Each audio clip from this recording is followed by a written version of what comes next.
Hey everybody, Alex from Heavy New York with another awesome guest. We got Doc Coyle here from Vegas Nerve and Bad Wolves. Thank you so much for being here, man. Thank you. Thank you. Thank you.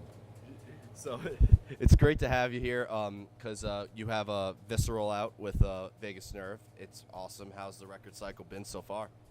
Well, it's a bit protracted because the record came out last October and then did a music video, did some shows in January, and then kind of took a break. And then now we're doing some shows now. So the band is bi-coastal.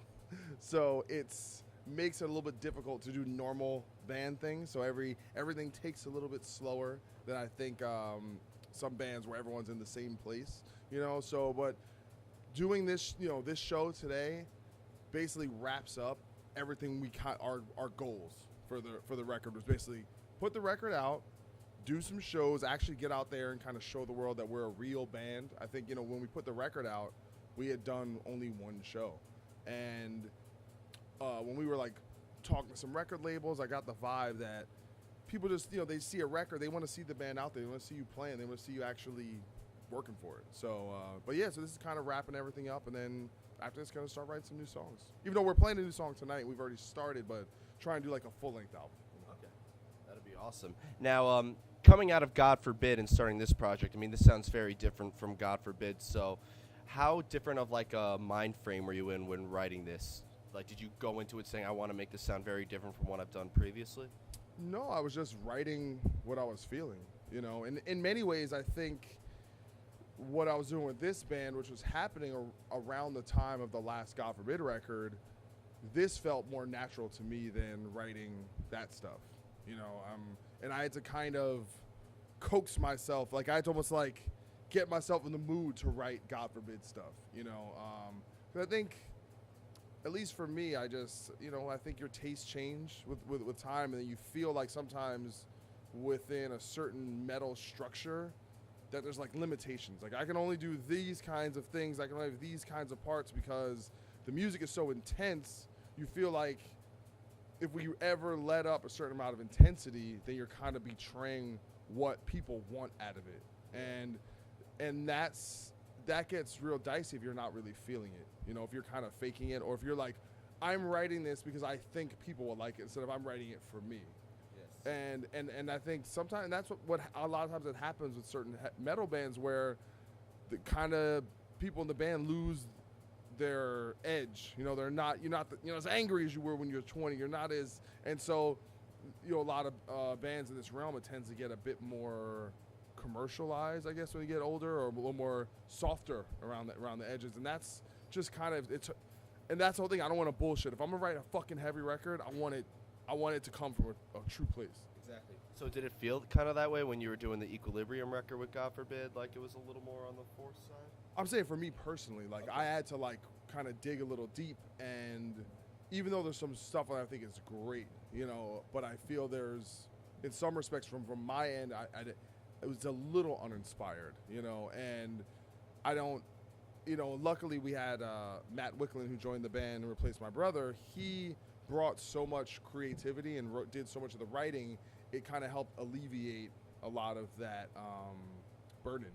And so a lot of the fresh kind of blood and like that kind of creative spark, was a lot of that was coming from him, and he inspired me in a lot of ways. Now, comparing like Vegas Nerve to Bad Wolves, I mean, Vegas Nerve is, I don't want to say like softer, but a lot more melodic singing and stuff like that. And Bad Wolves, I mean, is, you have Tommy on vocals, which is very heavy, and then you got like, I think a member of Vimic is in it and stuff like that. So when kind of like a similar question before, but is it a different mind frame as opposed to Vegas Nerve and Bad Wolves? Well, I didn't write any of the Bad Wolves music. Okay. I came into the band when everything was pretty much done, so I'm more of like, I'm like a passenger in the car, and in a way, like I remember, because I moved to LA right around the time John Berkland, who was formerly of Devil Driver, he's the one that started the band and wrote a lot of the music. When I heard a lot of their demos, it almost validated how I felt like doing the last God Forbid record, in that he's feeling it and he's trying to make something heavy and he's trying to make something cutting edge, and it made me even exemplified even more that that's not my mind frame, because they were doing it so well. And that's the thing, if I'm not breaking ground with anything, then what's the point of doing it? So. And that's a big reason why I joined the band. And I don't need to be the main guy. I don't need to be the main songwriter. I just want to be a part of great projects. Exactly. Now, also aside from everything in your projects, I know that you recently collaborated with Ice-T of Body Count, playing "This Is Why We Ride." I know that you played on Jamie Josta's "Chasing Demons." Well, I didn't play on the records. I wrote the songs, and they eventually played the final things, but I just wrote the music. Okay, so when you are working for these other artists, do you kind of listen to what they do and be like, let me play according to that, let me find something that goes along with Josta or Ice-T's vocals, or do they say, this is an idea, go for it? I don't know if this is the right way of asking it, but is there a little less creativity coming from you? No, it's all creativity, but it was different for both things. For the Body Count, I was essentially approached by the A&R guy at Central Media and said they were accepting submissions for songs. And that's what I went and I listened to the old Body Count record, I listened to the new Body Count record, and I was kind of inspired by that. And with my song, I tried to do something that kind of combined the old and new, so it kind of had a little bit of a cross section between that. And, I spent, 4 or 5 days working on it. And when it was done, I felt really strong about it. And thankfully, they ended up using my material. With the Josta song, I was actually trying to write a song for Westfield Massacre, and I was working on it, and it just didn't sound like that to me. It just and I had one version of it, and then I switched some things around, and I kind of all right, this is a pretty good basis. And then I thought about it, and I was like, nah, it doesn't really fit with what they're doing. But Jamie hit me up, kind of saying things like, hey man, I'm accepting submissions, and I kind of had this thing already ready to go. So, and especially the verse had a very Hatebreed kind of feel, and same thing, man. He loved it and just ran with it. And the fact that Howard was on it really even took it to even bigger level. So, yeah. I mean, with that song, sorry, Josta, that I'm stealing your line, but that song is hard. So. Yeah, so he actually gave me some direction. I wrote 2 more songs for him, and he was kind of going for something. He wanted thrashy. That's what he was going for. So I wrote two other songs that are a little more on the thrashy vibe, a little more up-tempo, a little more speed. And I'm not sure if, hopefully one or two of those will make the next record that he does. Because he's doing, I guess, the next Josta record. Apparently it's going to be called In Josta for All, and he's going to get all these different thrash singers to sing up. So he's going to get Chuck Billy, he's going to get Zetro from Exodus, he's going to get Mila from Creator, and kind of do a record like that. So according to him, hopefully that's how it turns out. That sounds awesome. Yeah. Now, one other question I wanted to ask you, because I know that you're originally from the East Coast, and then you, like many, such as Tommy Vex and Emily Lazar from September Morning, kind of went from New York City to L.A. So being that, you started God Forbid in New Jersey, and then, you kind of moved to L.A. and started your stuff there, how different would you say the metal scenes or vibes are compared to both places? Culturally, it's so different. I guess in many ways, they're both transplant cities, but LA is more so a transplant city, whereas New York has its people, motherfucker, I'm from New York, motherfucker, that's where I'm from, Yeah. and that vibe, there's New York is very multicultural, very there's a lot of different ethnic vibes going on there, which is one thing I love about the city, especially the heavy music scene is very integrated, and that's fucking awesome.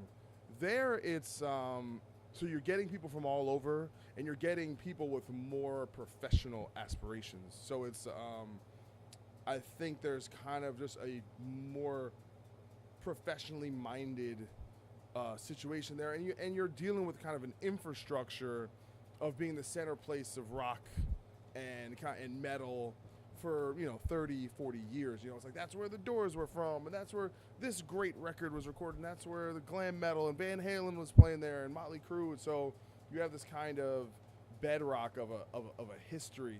I think at least the scene that we're involved in, it's lacking some new blood. I feel like it's kind of I feel like the scene is kind of aging out, and that's unfortunate. And I think so. A lot of the excitement is more kind of happening in like Silver Lake, or it's happening downtown, like these little like more underground communities, like bands like Trash Talk and stuff like that, and like they'll have like house shows and like thrash bands that sound like Suicidal Tendencies to be playing and stuff. So it's like there's all this other underground stuff that even maybe I'm not even privy to, but it's it's definitely, I don't know, it ain't the same. New York is gritty, and out there it's definitely a little more glossed over. That's the way to put it. But the thing I love about it is you do get so many people from all over. Like I have so many friends that have moved out there, and it's just a hub. That's where people come to kind of make shit happen. Exactly. Now, so before we go, first off, I want to truly thank you for your time doing this. I know that you're recording new music with Vegas Nerve. I know that the Bad Wolves record is coming out, and I know that you have an awesome podcast, The X-Men. Is there anything coming with any of those things that you'd like to promote, or any shows or tours coming up? Well, I mean, definitely check out the X-Men podcast with Coyle.